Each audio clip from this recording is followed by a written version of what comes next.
Oke, matur nuwun. Saya akan coba menerangkan dengan dalam waktu singkat mengenai masalah coronavirus yang sekarang mungkin sedang berjangkit di Indonesia. Sebelum kemana-mana saya akan coba menerangkan mengenai masalah coronavirusnya sendiri. Coronavirus adalah virus RNA dan ini beramplop. Kalau virus beramplop kita akan membayangkan itu seperti balon, kemudian ada spike-spike-nya di sana. Nah, spike yang di luar ini terdiri dari lapisan glikoprotein. Lapisan glikoprotein akan sangat mudah hancur oleh pelarut lemak, deterjen, ataupun desinfektan. Jadi coronavirus meskipun dia punya kemampuan untuk menyebar dengan cepat, dia tetap memiliki kelemahan. Kelemahannya apa? Kelemahannya akan sangat mudah hancur oleh pelarut lemak, oleh deterjen, oleh desinfektan. Sehingga jika kita sering cuci tangan, kita sering ngepel lantai dengan desinfektan atau dengan cairan untuk pel, maka virusnya akan hancur dan tidak akan menulari lagi. Nah, kemudian saya akan cerita gimana caranya coronavirus bisa menulari ke manusia.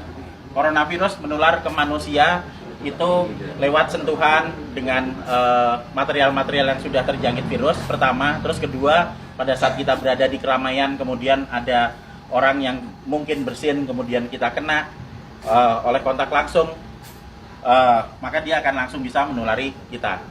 Tapi sekali lagi kita jangan terburu panik dulu. Kenapa? Karena coronavirus ini tidak seganas seperti yang dibayangkan atau yang ditampilkan oleh media. Kita akan selalu lihat di situ. Sekarang korban coronavirus seluruh dunia ada sekitar di 80.000 sekian penderita. Tapi dari 80.000 itu nanti yang meninggal itu ada sekitar 2.400 yang selalu hanya akan ada di kisaran angka 2-3%. Silahkan nanti dilihat di data statistik mengenai seberapa banyak yang orang yang terkena coronavirus dan seberapa banyak yang meninggal. Yang meninggal selalu ada di kisaran antara 2-3%. Berarti sisanya sebanyak 97% itu selamat. Dengan deskripsi lebih detail, yang sakit 53%, sementara sudah ada yang mulai sembuh itu sebanyak 44%. Nanti kita akan cerita kenapa dia bisa sembuh. Jadi begitu coronavirus masuk ke tubuh manusia, maka dia akan menginfeksi sel saluran pernapasan. Hari pertama akan ada bersin-bersin, wajar karena itu sistem imun non spesifik yang bekerja. Hari kedua akan ada pilek. Hari ketiga dan keempat kemudian nanti akan ada demam. Hari kelima demam akan berlanjut, dan jika badan kita fit, maka di hari ketujuh antibodi akan mulai dikeluarkan. Jadi kita akan belajar mengenai sistem imunologi basic di sini. Pada saat terkena pertama kali, maka tubuh perlu waktu 7 hari untuk memasukkan data mengenai virus yang masuk ke sini ke sel memori. Di hari ketujuh ini ada antibodi. Hari ketujuh antibodi akan meningkat, akan keluar di sini hari ketujuh. Hari ke-14 dia akan naik sampai ke atas maksimal. Nah, pada saat antibodi naik di sini, maka antibodi itu akan dipakai untuk melawan virus corona. Karena antibodi sifatnya spesifik. Antibodi anti corona hanya bisa dipakai untuk menangani virus corona. Dan itu akan dikeluarkan 7 hari pasca infeksi, yang akan sampai di puncaknya di 14 hari. Pada saat antibodi sampai di puncak, maka virus corona akan ditangani oleh antibodi di dalam tubuh kita sendiri. Karena virus hanya bisa ditangani oleh antibodi. Beda dengan bakteri. Bakteri bisa pakai antibiotik, virus nggak mempan. Hanya oleh antibodi. Dan nanti antibodi akan berlanjut turun sampai di minggu ketiga.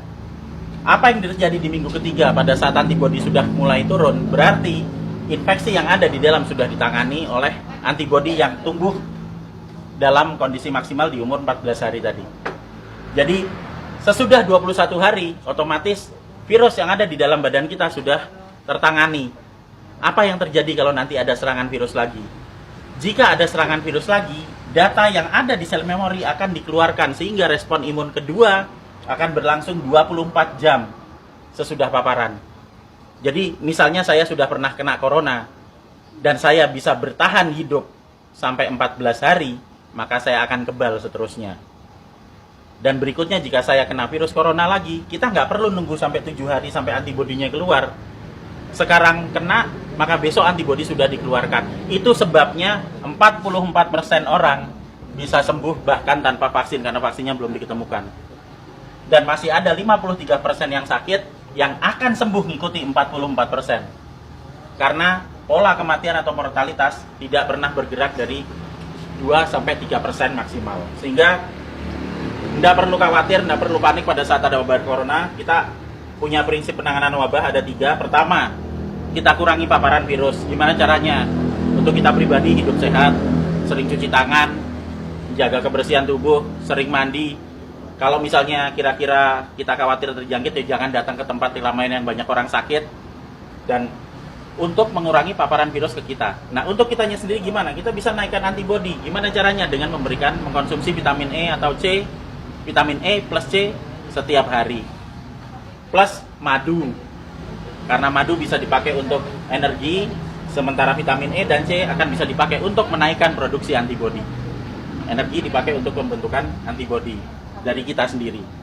Dan yang terakhir, kalau sakit jangan keluar, di rumah aja, terus kita beri terapi, kita sembuhkan, makan yang benar, kita melakukan pola hidup sehat, sehingga jika itu nanti sakit atau misalnya katakanlah demam, panas dalam waktu 4-5 hari, itu wajar, nggak usah panik, biasa aja.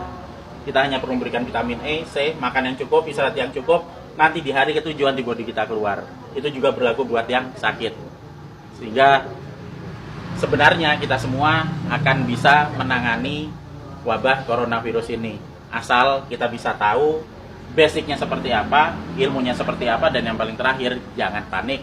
Santai aja, kiamat masih panjang. Jadi, ayo kita kerja bareng-bareng, kita tangani bersama-sama, dan gak usah panik.